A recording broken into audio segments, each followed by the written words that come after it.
अब question number 2 है दोस्तों कि पूर्णांकों के निम्नलिखित युग्मों के HCF और LCM ज्ञात कीजिए तथा इसकी जांच कीजिए कि दो संख्याओं का गुणनफल HCF इंटू LCM होता है। ओके, तो अब इन सवालों को हल करेंगे अपन इस वीडियो में। सबसे फर्स्ट सवाल है दोस्तों क्वेश्चन नंबर 2 का, जो फर्स्ट है वो क्या है, 26 और 91। 26 और 91। सबसे पहले हमें क्या करना होता है कि इनके हम अभाज्य गुणनखंड करेंगे। या 26 के अभाज्य गुणनखंड करता हूं मैं, यहाँ पे लिख देता हूँ सॉल्यूशन। तो 26 के अभाज्य गुणनखंड क्या होंगे, को हम 2 से डिवाइड करेंगे 13 बार और इसको 13 से डिवाइड करेंगे 1 बार। ओके, तो 26 के क्या हो गए, यहाँ लिखेंगे 26 बराबर 2 मल्टीप्लाई 13, ये हो गए 26 के अभाज्य गुणनखंड। अब इसी तरह हम 91 के अभाज्य गुणनखंड करेंगे। इसको हम 13 से डिवाइड करेंगे 7 बार और इसको हम 7 से डिवाइड करेंगे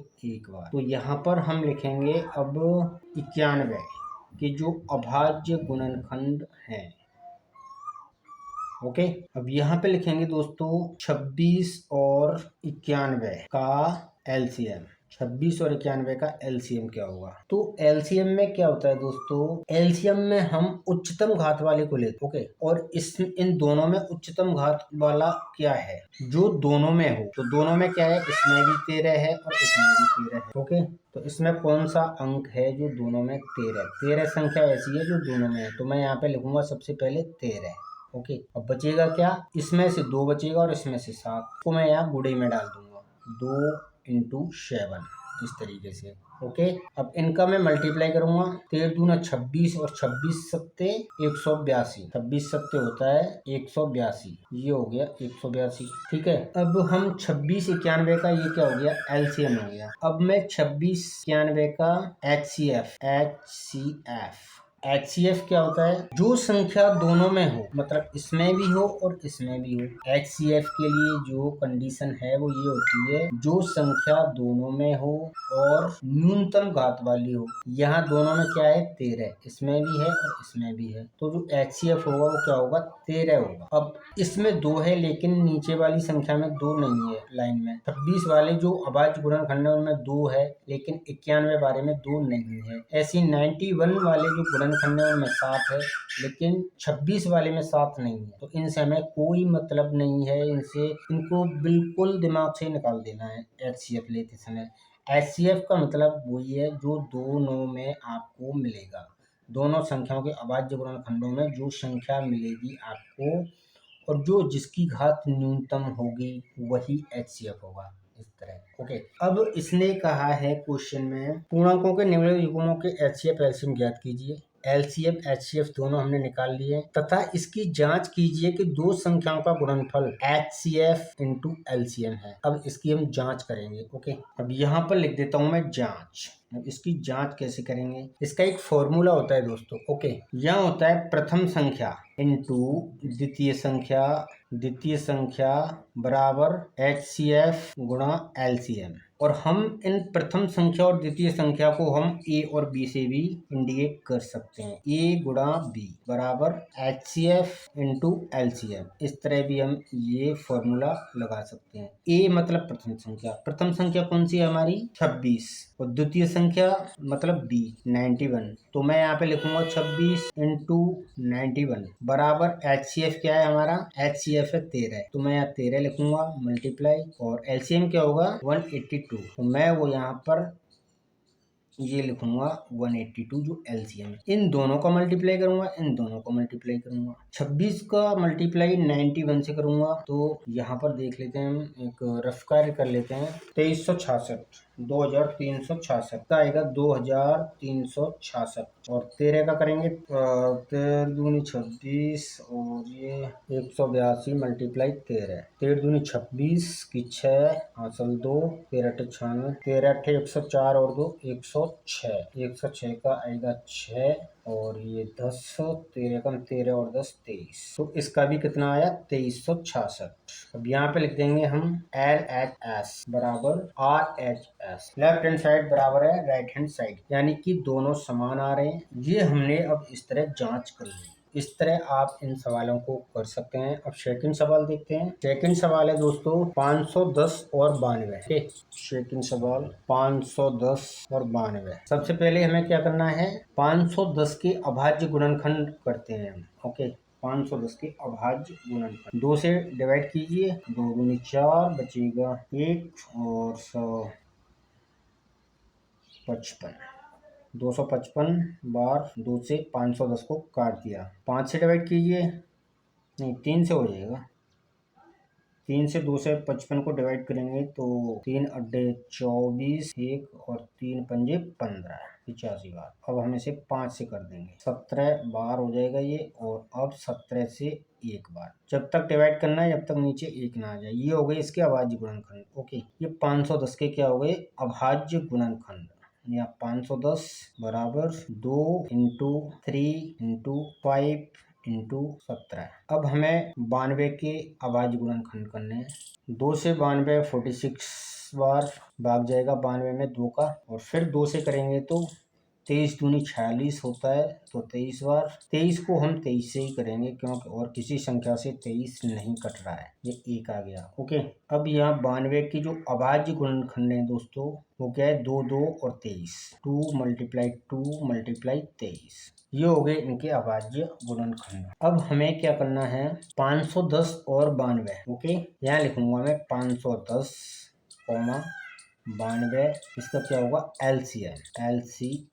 एलसीएम में मैंने आपको बताया था कि उभयनिष्ठ गुणनखंड की उच्चतम घात वाला जो होता है, उभयनिष्ठ मतलब जो दोनों में हो और उसकी उच्चतम घात हो एलसीएम में। तो इसमें देखते हैं, जैसे ये है 2, तो हम इसको यहाँ पर ऐसे भी लिख सकते हैं। यहाँ 2 बार आया है तो मैं 2 की पावर 2 इस तरह लिख सकता हूँ, मल्टीप्लाई 23 इस तरह लिख सकता हूँ इसको। ओके, तो एलसीएम में क्या होता है, जो उभयनिष्ठ गुणनखंड मतलब दोनों में हो, 510 के जो अभाज्य गुणनखंड है ये, और 92 के अभाज्य गुणनखंड ये, इन दोनों में कौन सा है, इसमें भी 2 है और इसमें भी 2 है। एलसीएम में हम क्या करते हैं, जिसकी घात उच्चतम हो, तो यहाँ 2 की पावर 2 है, यहाँ 2 की पावर 1 है, तो मैं उच्चतम घात वाला कौन सा हुआ, 2 की पावर 2, तो मैं यहाँ पे लूंगा इसे 2 की पावर 2 मल्टीप्लाई। अब एक भी ऐसी संख्या नहीं है जो दोनों में हो। ओके, अब इसमें 23 है, इसमें कहीं 23 है, नहीं है, तो मैंने 2 की पावर 2 ले लिया। अब बाकी जो बचता है, एक तो इसमें क्या बच रहा है, 3 5 और 17, इसको हम किसमें डाल देंगे, गुणे में। 3 इंटू 5 इंटू 17, और इसमें क्या बच रहा है 23, इसको भी हम क्या डाल देंगे, गुणे में, इस तरह। अब इनका हम गुणा कर देंगे। ओके, 2 की पावर 2, 4 12 5 60, 60 गुणा 17 और 4 गुणा 17, 0 17 छिक्के 102, 1020। 1020 का 23 से मल्टीप्लाई कर देंगे, 0 23 दूनी 46। ओके, और 23 दूनी 23, 23,460। ये क्या आ गया, 23,460। ये क्या हो गया, एलसीएम। अब हमें निकालना है एचसीएफ। अब यहाँ फिर से लिखूंगा मैं 510 और 92 का एचसीएफ बराबर। एचसीएफ में क्या बताया था मैंने, एचसीएफ में होता है जो उभयनिष्ठ गुणनखंड होता है। ओके, एचसीएफ में क्या लेते हैं हम, उभयनिष्ठ गुणनखंड लेते हैं। उभयनिष्ठ का मतलब जो दोनों में और निम्न घात वाला। अब इसमें देखिए उभयनिष्ठ गुणनखंड कौन सा है, इसमें भी 2 है और इसमें भी 2 है, तो 2 क्या है, ये एक उभयनिष्ठ गुणनखंड है, दोनों में आ रहा है, इसमें भी आ रहा है। तो एलसीएम में तो अपन ने ली थी उच्चतम घात वाला, एचसीएफ में क्या लेते हैं, न्यूनतम घात वाला। एचसीएफ में क्या आएगा, ये आएगा। एचसीएफ क्या आ गया, इसका 2 आ गया, मात्र 2, और बाकी तो हम लेते ही नहीं है। जो दोनों में होता है उसी को हम एचसीएफ में लेते हैं। ओके, एलसीएम में जो दोनों में होता है जिस और उच्चतम घात वाला होता है, ओके, वो एलसीएम में आ जाए। बाकी जो संख्याएं बचती हैं उन्हें हम गुणे में डाल देते हैं। तो ये हो गया इसका एचसीएफ। अब जांच करते हैं, जांच A मल्टीप्लाई B, प्रथम संख्या दूसरी संख्या बराबर HCF LCM, HCF multiply LCM. ए प्रथम संख्या कौन सी है, 510, यहाँ 510 मल्टीप्लाई द्वितीय संख्या 92 92 बराबर एचसीएफ कितना है, एचसीएफ 2 है, मल्टीप्लाई एलसीएम कितना है, 23,460। और आप इन्हें अपनी सुविधा अनुसार एचसीएफ एलसीएम को इस तरह बदल के भी लिख सकते हैं, एलसीएम इंटू एचसीएफ। जैसे यहाँ 2 आ रहा है तो अपनी सुविधा अनुसार। ओके, इससे कोई फर्क नहीं पड़ता है। अब 510 का 92 से मल्टीप्लाई कीजिए, 510 92 से 0 2 10 0945 02964 46,920 46,920। अब इसका मल्टीप्लाई कर दीजिए 46,920। 0 2 की 2 हाथ से 1 2 चौको 8 और 1 9 3 6 और 2 दूनी 4। तो ये हो गया दोस्तों। यहाँ हम लिख देंगे LHS बराबर RHS। ये हमारे उत्तर की जांच होगी। तो 2 सवाल उम्मीद करता हूँ ये दोनों आपको अच्छे से समझ आ गए होंगे। और जो थर्ड सवाल है दोस्तों 336 और 54। ओके, थर्ड सवाल में कौन कौन सी संख्या है 336 और 54, ये भी करके देख लेते हैं दोस्तों। थर्ड सवाल है 336 और 54। ओके, अब 336 के हम अभाज्य गुणनखंड करेंगे इस तरह। अब मैं इसे 2 से डिवाइड करूंगा। ओके, 2 से डिवाइड होगा 2 एकम 2 और 2 जी के 12 और 168 बार। ओके, फिर से मैं 2 से डिवाइड करूंगा इसे, ये होगा 84। फिर से 2 से 42। फिर से मैं 2 से करूंगा 21 बार। अब 21 को मैं 3 से डिवाइड करूंगा, कितनी बार जाएगा 7 बार। 7 से डिवाइड कर दो इसे 1 बार। तो ये हो गए इसके अभाज्य गुणनखंड। ओके, पहले में सबसे छोटी से छोटी संख्या से विभाजित करके देखना है। जब उससे नहीं हो रहा है, जब हमें स्टेप बाय स्टेप आगे बढ़ना है एक एक करके। ओके, चाहे तो हम इसे 21 से डिवाइड कर सकते थे, लेकिन नहीं, 21 से एक ही बार में एक बार आ जाता है। अब मैं 54 के अभाज्य गुणनखंड करूंगा। यहाँ 54, 2 से 54 को डिवाइड करूंगा 27 बार। और 27 को कितने से डिवाइड करूंगा, 2 से तो नहीं हो रहा है। अब एक स्टेप बढ़ेंगे, 3 से करके देखते हैं कितनी बार, 9 बार। फिर 9 को भी 3 से ही करेंगे 3 बार। 3 को 3 से करेंगे 1 बार। ओके, अब यहाँ पर मैं लिखूंगा दोस्तों 336 और 54 का। पहले तो मैं इनके अभाज्य गुणनखंड लिख लेता हूँ। 336 के अभाज्य गुणनखंड 1 2 3 4 5, यानी 4 बार 2 आ रहा है इसमें। तो मैं यहाँ पर तो 2 की पावर में यहाँ पर सीधे ही लिख देता हूँ 4। ओके, 2 कितनी बार आ रहा है, 1 2 3 4 बार आ रहा है। और मैं इंटू 3 और फिर इसके बाद 7 इस तरीके से। ओके, अब मैं 54 के भी लिख देता हूँ। यहाँ पर 54 में देखिए, यहाँ 2 और 3 कितनी बार आ रहा है, 3 बार आ रहा है। ओके, 2 गुणा और 3 की पावर लिख दूंगा मैं 3 इस तरीके से। अब हमें सबसे पहले लिखना है LCM। यहाँ पर लिख देता हूँ मैं LCM क्या होगा, 336 और 54 का LCM। LCM में मैंने क्या बताया था, जिसकी घात उच्चतम हो और जो दोनों में हो, सबसे पहले तो उसे लिखते हैं। ओके, तो उच्चतम घात किसकी है इसमें, 2 की पावर यहाँ 4 है, यहाँ सिर्फ 2 है, तो मैं इसमें लिखूंगा 2 की पावर 4। ओके, अब यहाँ देखिए 3 की पावर इसमें 1 है और इसमें 3 है, तो इनटू में 3 की पावर लिखूंगा 3, दोनों लग गए। अब इसमें बचता क्या है, 1 बचता है इसमें। अब 7 को मैं गुणे में डाल दूंगा यहाँ पे इस तरह। ओके, अब इसी तरह HCF